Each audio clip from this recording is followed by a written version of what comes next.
So, this is Marriage and Family in the 1700s and 1800s by Sam Babineau. And Emma Hayes. So, some of the essential questions you'll be able to answer after this is how did attitudes change over time towards women in the workplace, illegitimate children, and homosexuality? And also, what were the causes and effects of late marriage? So at this time, there was a tradition of nuclear families, which consisted of just the parents and children and not the extended families. Three generation families were really uncommon unless a widowed parent came to live with their already married children and their children. Um, and this mainly came as a result of the independence that came with the later marrying age. And the later marrying age back then was actually considered to be 25 to 27, even though that's pretty common nowadays. This came about because people want to become more financially independent before they actually got married and have children, or they were actually waiting for their parents to die for their inheritance. They were saving for a small business, and a lot of them actually had to get approval from their local lords, landlords, or village elders. And actually, one of the consequences of this later marrying age was they had children later, which increased infant and maternal mortality rates. But despite this consequence, there are actually quite a few advantages to this late marrying age. It gave a greater financial stability among these new families as opposed to getting married very young and having to live off of their parents. And this gave the older parents the ability to pass on these new ideas of independence and self reliance to their own children, which actually created like an area of stability among Western and Central Europe. And this actually greater the equality between a man and his wife. And the quote we found from a primary source to support this was one by Daniel Defoe, who said, "The capacities of women are supposed to be greater, and their senses quicker than those of the men. And what they might be capable of being bred to is plain from some instances of female wit, which this age is not without." And this basically sums up how women were considered more capable and more intelligent than they were previously, and how this greater equality and opinion of women, as well as the individual independence between the man and the women before they were married, contributed to the greater equality in the marriage itself.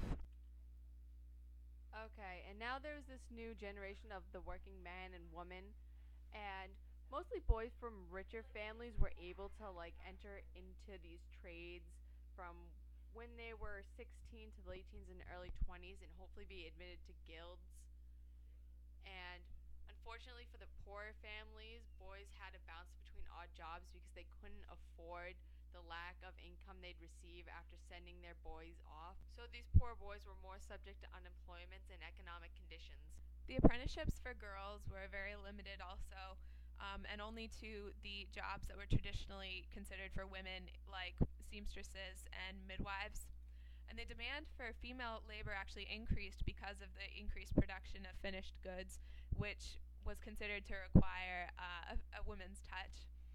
And for poorer girls who couldn't find work in factories or in apprenticeships, they went to serve in other households as servants, where they were subjected to a lot of abuse and sexual harassment. And there was actually this whole system called community controls in a lot of towns, and it's this system in which moral and social mores were enforced by these actually degrading public rituals which would humiliate whoever like did the offense.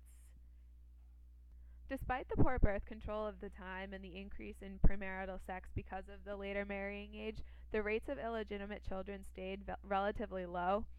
Um, and that was because pressure for couples to get married was very high if premarital pregnancy occurred through these community controls.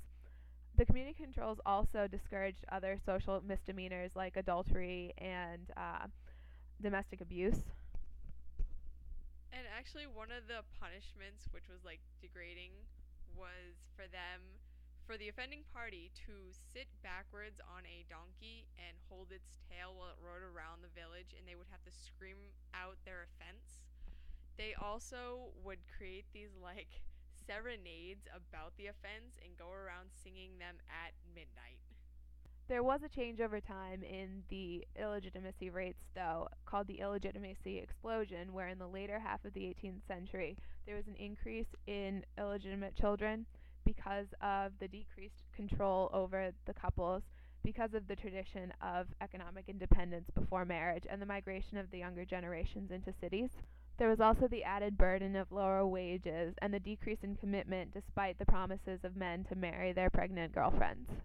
And another change from the later times was there was this increase in marriage for love instead of the old marriages for convenience, for social, political, or economic gain from either parties. There was also a change in the practices of prostitution.